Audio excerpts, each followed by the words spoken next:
we feel so lucky just to be here and to be receiving all this love. And, you know, it's amazing to be a part of a movie that just makes everybody feel good. I don't.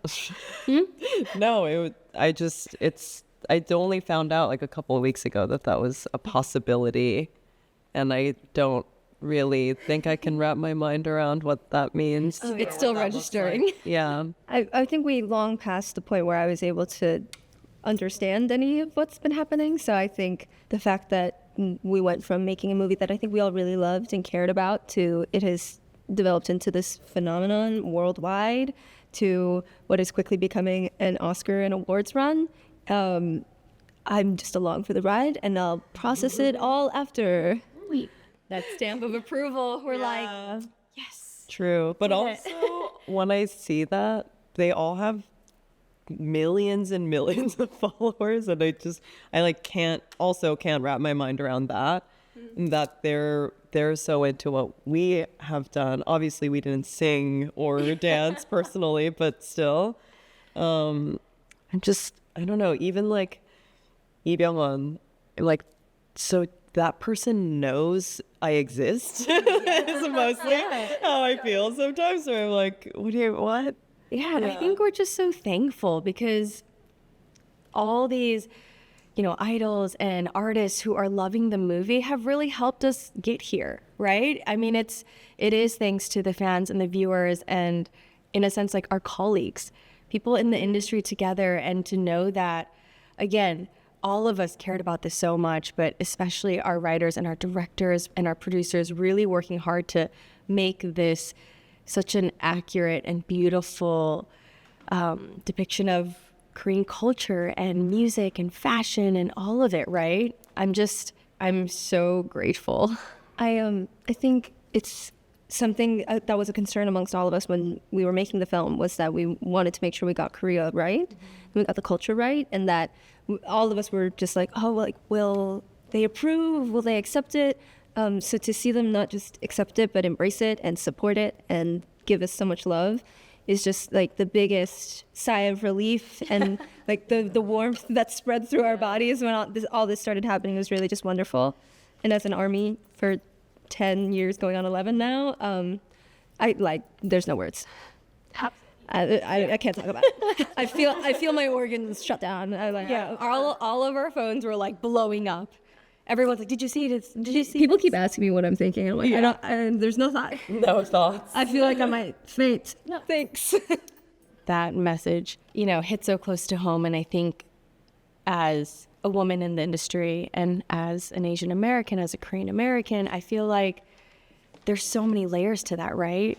I mean, culturally, we've talked about this a lot, where I feel like the Asian culture is a lot about, you don't want to talk about the things that might be embarrassing or shameful or your struggles, right? We only want to show the good moments, the pretty moments. And I think there is this expectation to be so perfect, at least for myself growing up. I felt like it was this, as an immigrant family, you're here, so you've got to like be the best, be perfect, be great, and be better because of this opportunity. But that's a lot of pressure.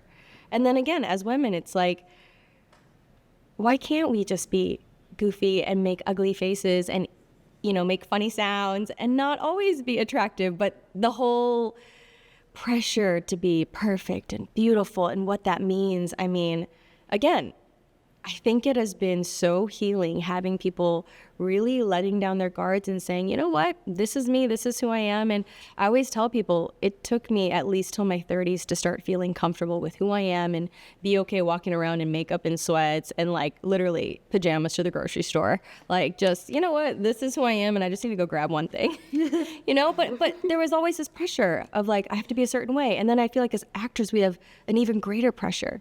And I'm sure as idols, that pressure is something we can't even imagine, right? I mean, I think that's why we felt this responsibility, because as K-pop lovers, as people who respect this industry too, we know that K-pop is a whole nother thing. That world is, it's a high bar.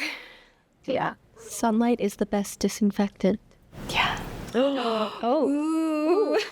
Real. Yeah. Oh my gosh. I feel like there's like so many. I'm just trying to No, like this is like, it feels so hard to, yeah. The clips of Destiny's Child reuniting. I mean, Demon Hunters right there. The lockstep. Yeah. Yes. This is not a Demon Hunter, but I feel like Pedro Pascal would be an excellent Bobby. Like, he's such a champion to everyone who knows him, and he's just like the nicest. And I feel like he has a Bobby heart. I don't know. I thought of like Olivia Rodrigo. Yeah. I'm like, or like, I feel like there's so many. Oh my gosh, I don't know why. I just thought like Anne Hathaway. So random, but I also feel like She's I don't know why. Yeah, like She could totally do it. Meryl Streep could do it. She oh could my do god, anything. yes. Good house. Lady Gaga. Ooh.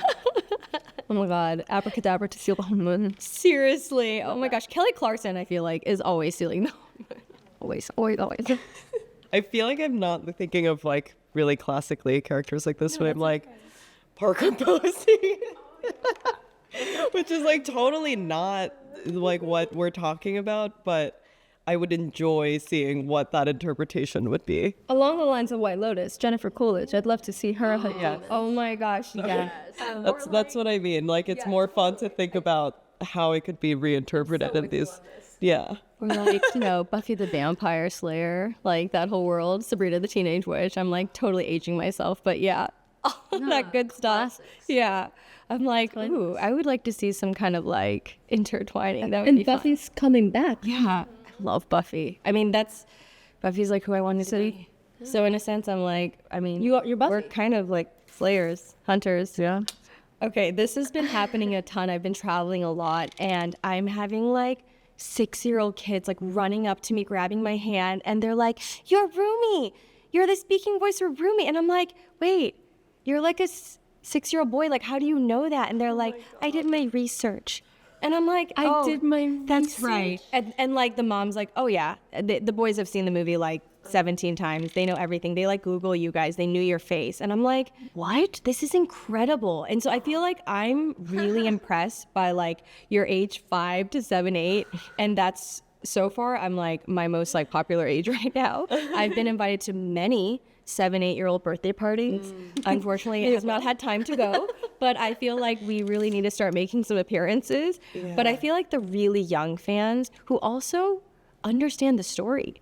Because every once in a while, I'm just like, what did you like about the movie? And I love that one of the best responses I got was from like a 7-year-old boy that was like, I love the ending scene when they all sing what it sounds like and they come together and they learn that you have to be together and you can do it with each other. And I'm like, yes, that is exactly what this movie is about, like togetherness. And then he's like with his brother, and then they're like dancing to Golden at the same time. And I'm like, you know what? I really love this also of having these supportive parents, like whatever gender or age you are, and also like all the 60-year-old, 50-year-old plus men and women that are just rocking out to the soundtrack. Yeah. I mean, oh yeah. We're talking with, you know, target audience. There's no target audience. The target audience has been like human. Like if you are human and you have a heart and any feeling, you are the target audience. I like the converts the most. Like the dads that are like, I don't even like K-pop or anything, or you know, like, and then it's like I watched it 6 times. I went to KCON, and Kogonada was there with his producer, and he's a big fan with his son. So I had a really lovely conversation with them. But I think like the big compliment is throughout the day today, we've had crew ask for photos or like signatures for their kids. And I think when like the industry folks who are so like they've seen everything, like we all kind of have a jaded like, yeah, whatever vibe, when everyone starts stopping by to say like, hey, just by the way, love the movie, or like, oh, do you mind if we get a photo? That's a huge compliment, because and also so and so is going to be so jealous. It's always a really funny comment. So the crew compliments have meant a lot. True. Crew compliments are the hard ones to earn. So